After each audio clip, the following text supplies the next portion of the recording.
When choosing my degree, I didn't pick one that was a architectural based course, as at the time they all focused on the more technical aspects of the profession and not really focusing on the creative side. And I wanted to be more involved in the kind of early design development with CGI visualizations, model making, and that kind of thing. It was only once I'd finished university that I moved over into the architectural industry.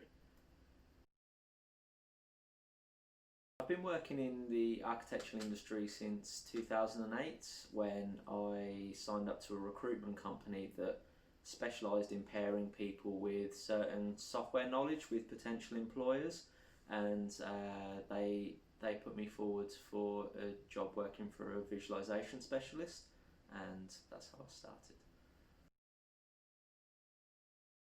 I joined GSS in 2011 and applied for a job that didn't really exist at the time. But unbeknown to myself, the partners had been looking to bring the architectural visualizations the company needed in-house instead of like outsourcing it. So they were focused on improving the quality and consistency of the work, and the importance of a need for good communication between the architectural team and the visualizer, and they weren't scared at the financial cost of investing in bringing the service in-house. This gave me confidence that the role would be like, well structured, developed, and progress forward as time went on. So that's what made me like take the job at GSS. Because of the pace of production of the visuals, the project turnaround is very quick, and because of the kind of work that GSS does, I don't do the same thing day after day. But some days I'll be coordinating with the architects, understanding their graphics needs for a project, whilst others I'll be spending all my time, dedicated onto the computers, producing the CGIs, VR, the 3D prints and the animations that we produce.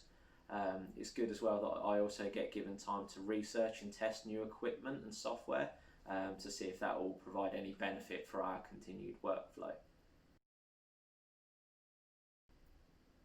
My favourite part of my job is definitely when you've worked on a CGI visual, and then the build has gone through planning, been built, and then photographed professionally, and then you have that opportunity to compare the CGI that you've produced with the finished photo, and if they look really close and you have to kind of take a bit of a double take because they look so similar, that's kind of when you know you've done your job properly. And it's good because you know that you have sold someone that concept, from the get-go, and they had faith that what you produced as a visual is actually what they ended up with in real life.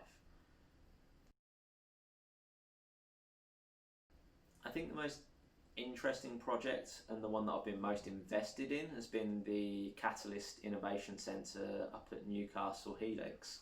I worked with the architects on the initial competition visuals, all the way through the design development stage into planning, then working on the kind of the interior fit out renders, producing a virtual tour and 3D models of the site, and then onto a website and marketing package for the centre to help sell itself to commercial tenants.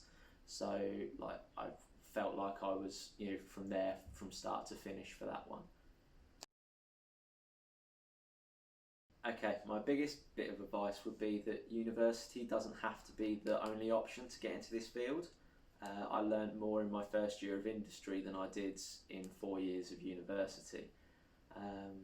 Look for apprenticeships, check for web-based resources and tutorials and forums, because when I started in the industry, knowledge seemed to be a well-kept secret, but that dynamic has changed, and the amount of companies that are willing to share their workflows and how they do things has really increased. So it's good to be able to learn from the professionals, and also don't be afraid to ask a company if there's a position vacant, even if there's not one advertised, because essentially that's exactly how I ended up here now.